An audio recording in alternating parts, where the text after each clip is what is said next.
Hello বন্ধুরা, আমি মৌমিতা। আজকে আমরা তোমাদের জন্য নিয়ে এসেছি অনিরনের একটি ছোট্ট আবৃত্তি। যে কবিতাটি আমরা ছোটোবেলায় প্রত্যেকে হয়তো পড়েছি এবং আমাদের ছোটোবেলার মনের কোনো এক কোণে এই কবিতাটি এক সুন্দর জায়গা করে নিয়েছে। তাহলে চলো অনিরনের আবৃত্তির মধ্য দিয়ে আমরা আমাদের ছোটোবেলাতে আবার ফিরে যাই। নমস্কার, আমার নাম অনিরণ সিংহ। আমি একটি কবিতা বলবো। কবিতার নাম তাল গাছ। লিখেছেন রবীন্দ্রনাথ ঠাকুর। তাল গাছ এক পায়ে দাঁড়িয়ে, সব গাছ ছাড়িয়ে উঁকি মারে আকাশে। মনে সাত কারো মেঘ ফুঁড়ে যায়, একেবারে উড়ে যায়, কোথা পাবে পাখা সে?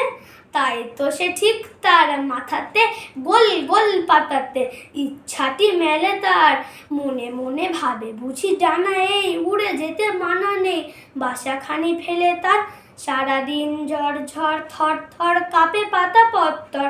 ওরে যেন ভাবেও মনে মনে আকাশেতে বেরিয়ে, তারাদের এড়িয়ে যেন কোথা যাবেও।